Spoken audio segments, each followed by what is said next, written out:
Hello everyone, welcome to a new video.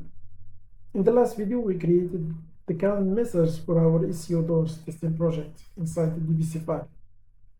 However, a CAN message alone is not enough because a CAN message is simply a container used to transfer data over the CAN bus. But the actual information exchanged between all the ECUs is represented using CAN signals. For example, the Bluetooth speed, the look request, the ignition status, or the window position are all represented by CAN signals inside CAN message, of course. So today in this video we'll learn what CAN signals are, how CAN signals are linked to CAN message, and how to create and configure CAN signals inside the DBC file using the vector CAN DB++ editor. Okay. But before starting, let's first understand the relationship between a CAN message and CAN signals. So a CAN message can contain one or a mixture of CAN signals. For example, the message engine status, as you see here, the engine status can contain the following signals. For example, ignition status and the velocity. So two signals, we can find them in this CAN message, engine status. Okay. Or for example, Windows state. If we take Windows state, in our project, ECU doors testing, we will have one signal in this message.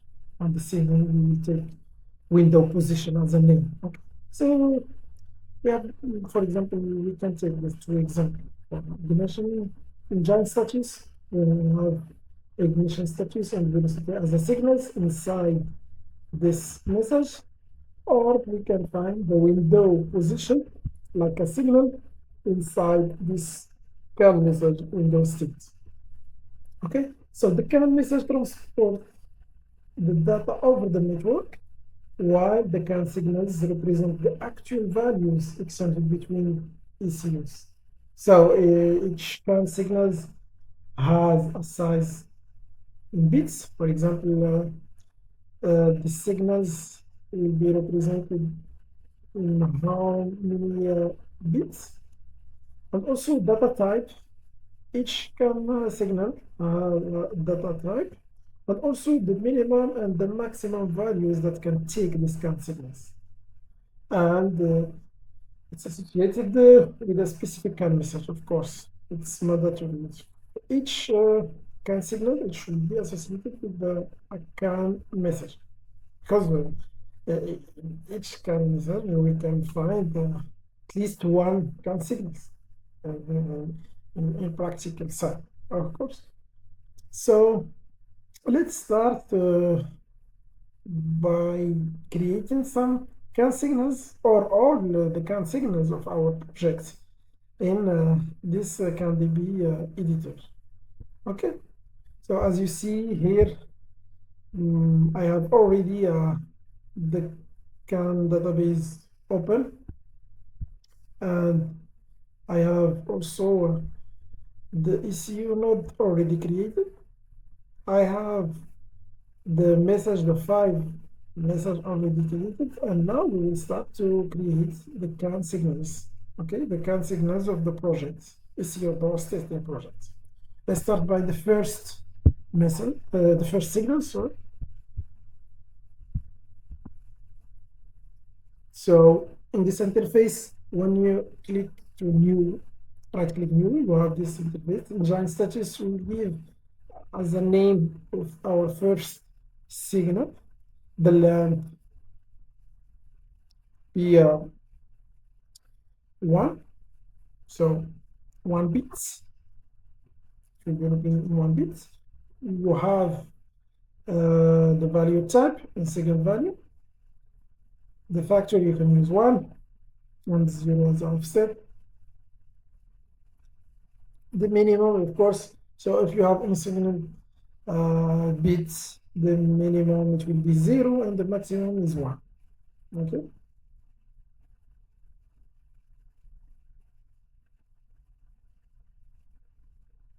And then we can go to message section to add the CAN message linked to our CAN signals that we want to create. Click on add button, and then you can see here you have a list of your message, and you can select engine status as a message, and then click on OK, because engine status is the CAN message of this signal. So here I created the first CAN signal, and then I will create the second. So this, in the same way, right click on signals section, new, and you insert the name of your signal in the definition view. So we are in definition view. So look request, it will be the second CAN signal.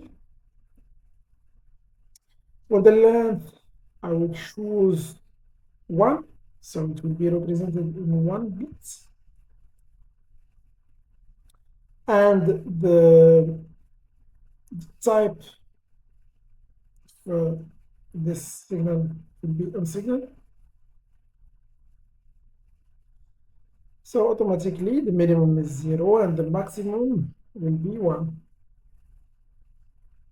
You can calculate the minimum and maximum by the button calculate minimum and maximum if you want, or you can insert them manually. And then validate. And go to the message to add the message which will contain this signal, like request. Okay. So it will be local request message. And then select, click on OK. So now I have the second signal created. I will create another signal using the same way. Right click, new. The signal will be look states. With the state looking or unlocking the window.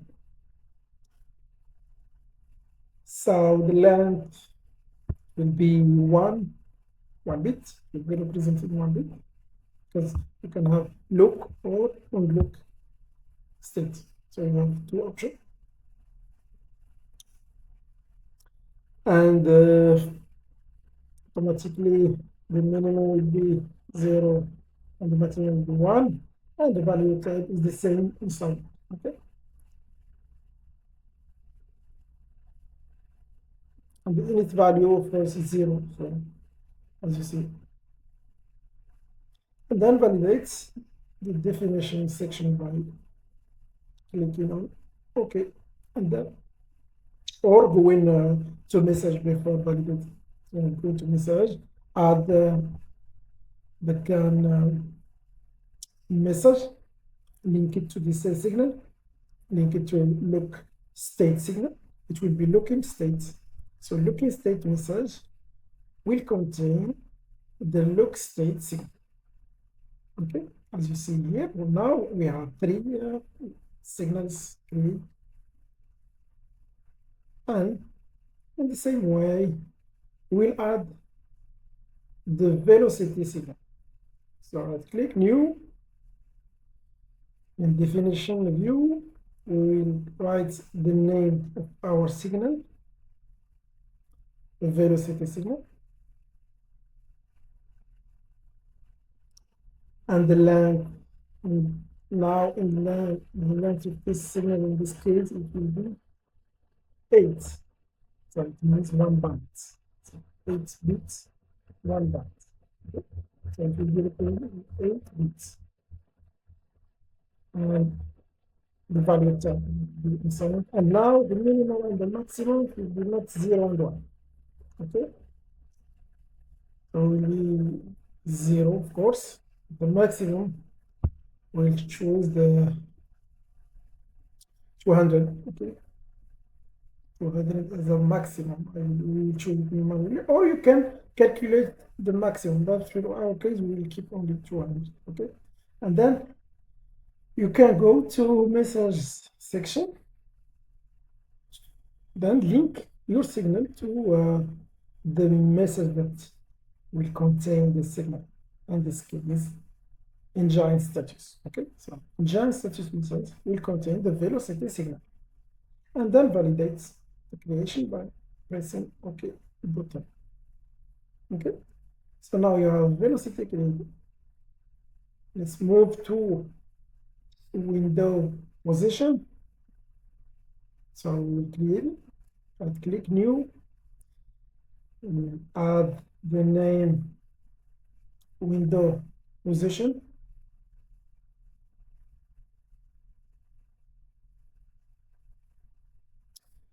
We'll give 4-bit as a length of this CAN signal, and for the minimum and the maximum it will be 0 and 50. Okay, and of course value type assignment. The factor no change in factor offset, so factor 1 offset 0 and its value 0. Okay, but order enter some information by default, but for our case the minimum, a very important minimum 0, maximum 15, and assign it as a type of value. And then move to message section to add the related message, the related CAN message. So it will be Windows state. Okay, so Windows state message will contain the window position signal. Okay, and now we will add another CAN signal. It will be last CAN signal of this creation. Okay, and it will be a window request. Okay, so the name window request. For the length, we will give 2 bits, so it will be represented in 2 bits.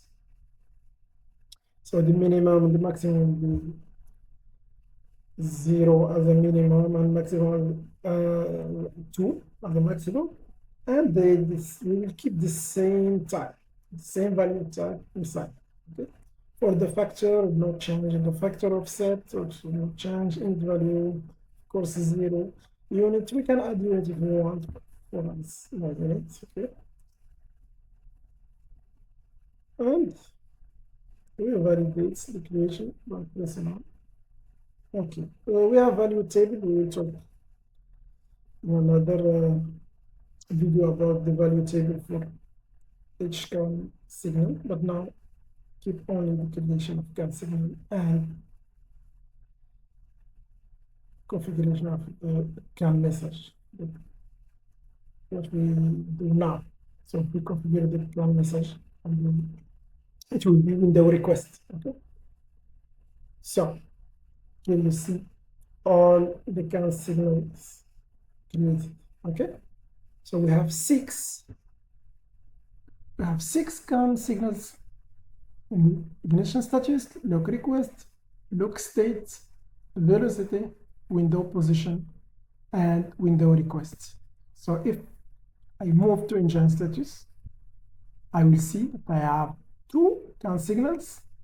The concerned message is engine status, and here you can see all the information that we add in our creation. Okay, so you can see the minimum, the maximum, the offset, the factor, the length, and it's same case for the other message. So you can see look requests, signals inside look request message,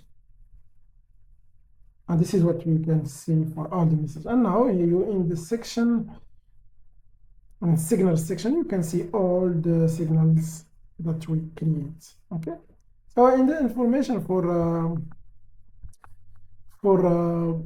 for signals we can find, for example, a value table. Okay, so here none, because we didn't create any value table for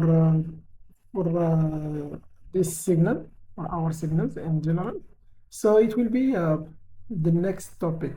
Okay, so the next video, it will be about how we can create value table for our count signals. It's something optional, it's not mandatory in your project, but it's better to have it in your DBC. Okay, so thank you for your watching, and see you in the next video.